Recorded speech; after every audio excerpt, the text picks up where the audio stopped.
Hello everyone, this is me Sadia है और मैं आपके लिए लेके आई हूँ एक और रीडिंग जो कि होगी क्विक वन। टॉपिक रीडिंग का रहेगा करंट एनर्जीज क्या हैं आपके पर्सन की राइट नाउ। जो भी आपका स्पेसिफिक सामान है जिसके साथ ही आप करंटली डील कर रहे हो, आप जानना चाहते हो कि क्या चल रहा है आपके पर्सन की ज़िंदगी में, क्या है उनके माइंड में राइट नाउ, वो जानेंगे हम इस रीडिंग में। So stay tune and reading शुरू करने से पहले रिमाइंड करवाऊंगी कि ये एक जनरल रीड है, सबके साथ मैच कर भी सकती है और नहीं भी। सो जो बातें, जो मैसेजेस आपकी लाइफ में आपकी सिचुएशन से मैच करते हैं, आप उन मैसेजेस को पिक करो और बाकी सब कुछ छोड़ दो। अगर आप पर्सनल रीडिंग्स चाहते हो, पेपॉल से इजी पैसे से पेमेंट कर सकते हो। सिर्फ तभी रीच आउट करो ताकि आपका भी टाइम वेस्ट नहीं हो और मेरा भी। सो लेट्स सी क्या चल रहा है उनकी ज़िंदगी में राइट नाउ, उनकी करंट मोस्ट डोमिनेंट थॉट्स क्या हैं right now.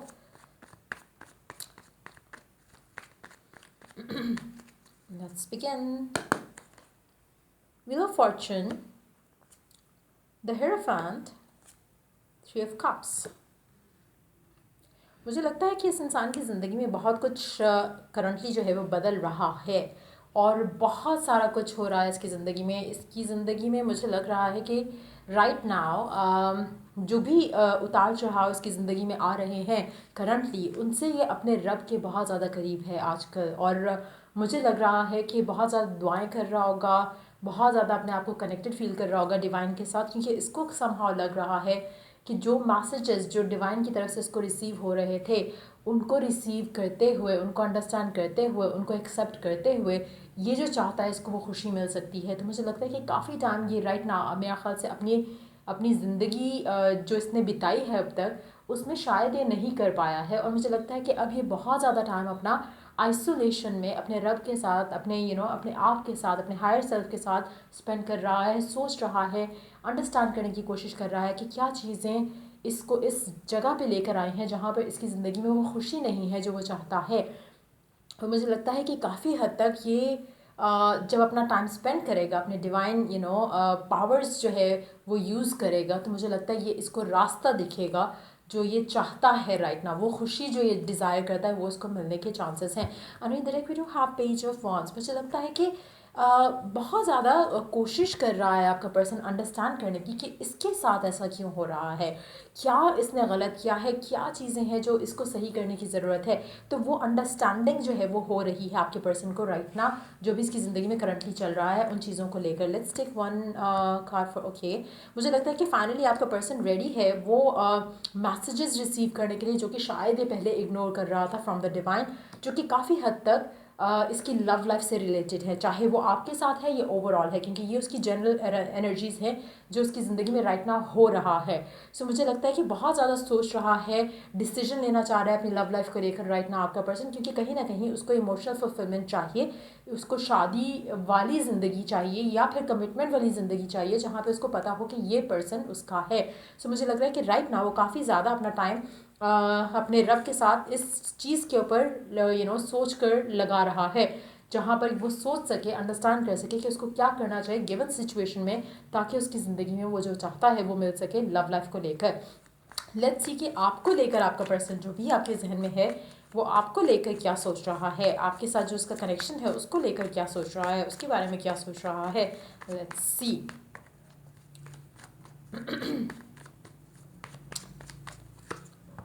Knight of Swords, the Emperor, wow, Three of Pentacles. Underneath the deck we do have the Knight of Cups. मुझे लगता है कि पर्सन जब ये इसको अंडरस्टैंडिंग हो रही है चीज़ों की, जब ये टाइम स्पेंड कर रहा है, अपने रब के करीब हो रहा है, अपने आप के करीब हो रहा है, जब अपने इनर फियर्स को फेस करते हुए, अपने इनर फीलिंग्स को एम्ब्रेस करते हुए जब ये अंडरस्टैंडिंग हो रही है इसको, तो मुझे लगता है कि कहीं ना कहीं इसके जहन में एक चीज़ क्लियर हो रही है जो कि आपसे रिलेटेड वो इस तरह से है कि ये सोच रहा है कि आपके साथ जो इसका कनेक्शन था और है, जो ये फील करता है, क्योंकि एक सेंस ऑफ बिलोंगिंग इसकी तरफ से आ रही है आपको लेकर। मुझे लगता है कि अगर आप नो कम्युनिकेशन में हो राइट नाउ और आप आपका पर्सन काफ़ी टाइम से या रिसेंटली आप लोगों की बातचीत ख़त्म हुई है, वो मैटर नहीं करता, लेकिन जैसे आप लोगों का सिचुएशन चल रही है राइट नाउ, उसके अंदर आपके पर्सन के दिल में जो आपके लिए एक सेंस ऑफ बिलोंगिंग थी वो ख़त्म नहीं हुई है। और मुझे लगता है कि still it's pretty much the same. और जब वो अपने रब के करीब हो रहा है, जब वो अंडरस्टैंड कर रहा है कि उसकी ज़िंदगी में क्या चीज़ मिसिंग है जो कि उसको खुशी दे रही है, और जब वो आपके बारे में सोच रहा है तो उसको लगता है कि ये वो पर्सन है या ये वो चीज़ है जो उसको अपनी ज़िंदगी में चाहिए। मुझे लगता है कि ये पर्सन जो है वो बहुत ज़्यादा सोच रहा है आपके बारे में। जब भी ये इन चीज़ों के बारे में सोचता है कि क्या चीज़ ऐसे करनी चाहिए जिससे इसकी ज़िंदगी में आसानी आए, खुशियाँ आए, तो वो काफ़ी हद तक आपके बारे में सोच रहा है कि शायद ये टाइम आ चुका है जहाँ पर वो आपके साथ अपनी ज़िंदगी जो है वो आगे बढ़ाना चाहे, या फिर आपको प्रपोज करते हुए अपनी लव लाइफ में जो उसको चाहिए वो उस चीज़ को वो हासिल करके आगे बढ़ सके। मेजॉरिटी लोगों के लिए मुझे लगता है कि आपका पर्सन मैच्योर है और इस एज में है जहाँ पर उसको अब अपनी शादीशुदा ज़िंदगी चाहिए, और जब वो शादी के बारे में रेडी होगा या हो रहा है तो उसको आप जो है उसकी टॉप प्रायोरिटी पे हो।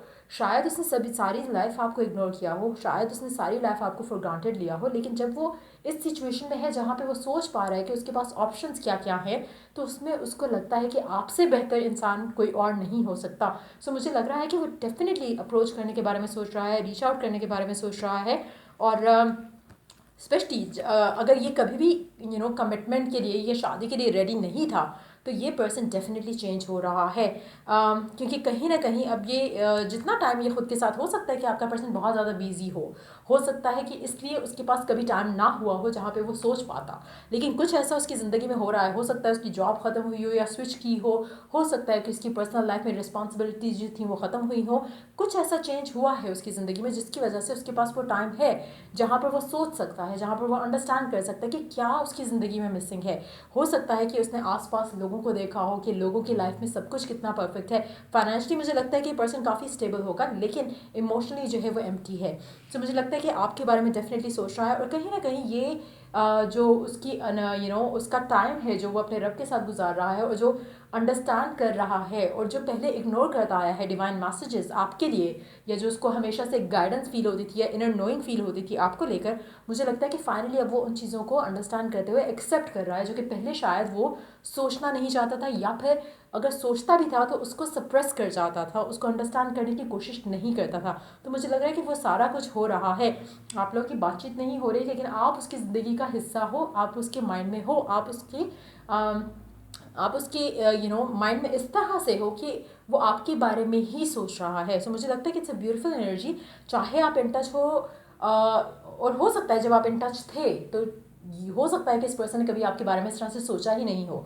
सो जो आपने इन टच हो के नहीं हासिल कर सके आप इस इंसान के साथ, वो मुझे लगता है कि डिटैचमेंट में शायद आपका पर्सन जो है वो चीज़ें अंडरस्टैंड करते हुए, कनेक्शन को अंडरस्टैंड करते हुए वो सब देने के लिए रेडी हो रहा है, जो कि शायद आप अगर इसके साथ होते तो शायद वो नहीं दे पाता या नहीं सोच सकता कि उसकी ज़िंदगी में आपकी इंपॉर्टेंस क्या है। और मुझे लग रहा है कि बहुत जल्द आप इस इंसान की तरफ से कोई कम्युनिकेशन जो है वो रिसीव करोगे। मुझे नहीं लगता कि आपको कोई एक्शन लेने की ज़रूरत है। I will not recommend you doing that, क्योंकि मुझे लग रहा है कि पर्सन अप्रोच करेगा आपको, क्योंकि इसकी एनर्जीज जिस तरह से डेवलप हो रही हैं, जितना आप उसको टाइम दोगे सोचने का, समझने का, उतना आपके लिए अच्छा है। मीनवाइल अपने आप को पॉजिटिव रखो। लेट्स टेक ओरिगल गाइडेंस की राइट नाउ आपको क्या करने की ज़रूरत है इस गिवन सिचुएशन में, इस कनेक्शन में, इस इंसान के साथ रहते हुए, ताकि जो आप चाहते हो वो आपको जल्द मिल सके इस इंसान के साथ। आपको क्या करने की ज़रूरत है? Water guardian, connect with your emotions. अपने इमोशंस को के साथ कनेक्टेड रहो। जो आप इस इंसान के लिए फील करते हो, stay doing, keep doing that, लेकिन एट द सेम टाइम अपने आप को, अपने इमोशंस का चेक इस तरह से रखो कि आप पॉजिटिव रहो। कभी ये नहीं सोचो कि शायद पर्सन मूव ऑन कर चुका होगा, या फिर नेगेटिव थॉट्स जो आते हैं इंसान को, कोशिश करो कि यू मॉनिटर योर इमोशंस और थॉट्स, ताकि आप जो चाहते हो वो जल्द आपको मिल सके। Take care of your needs right now. मुझे लगता है कि आपके लिए बहुत इंपॉर्टेंट है कि आपकी क्या ज़रूरत है उस चीज़ के ऊपर फोकस रखो, इस इंसान के बारे में फोकस नहीं रखो। जो आप चाहते हो, जो आपकी डिज़ायर है इस कनेक्शन को लेकर, keep your focus, keep your attention to that. Last card, elder, move beyond ancestor patterns. Specially अगर आपका पैटर्न एक रहा है जहाँ पे आप हमेशा इस इंसान को रीच आउट कर देते थे नो कम्युनिकेशन में रहते हुए, just you got to break free from that pattern, और कहीं ना कहीं एक नया पैटर्न बनाने की ज़रूरत है। और वो पैटर्न कैसे बनेगा? जब आपकी थॉट्स डिफरेंट होंगी। थॉट्स कैसे डिफरेंट होंगी? जब आप डिफरेंट सोचोगे, डिफरेंट फील करोगे, और रियलाइज़ करोगे अपनी सेल्फ वर्थ, रियलाइज़ करोगे कि आपने जो प्यार इस इंसान को दिया है वो डेफिनेटली इसको आपके पास लेकर आएगा। जब आपके अंदर एक वो कॉन्फिडेंस होगा तो ऑटोमेटिकली सारी चीज़ें फॉल इनटू प्लेस कर जाएंगी। सो यार ये थी रीडिंग आप लोगों की। अगर आपको हेल्प किया हो, गाइड किया हो, तो लाइक शेयर सब्सक्राइब जरूर करो। और या till I do the next reading आप लोगों के लिए टेक केयर एंड बाय।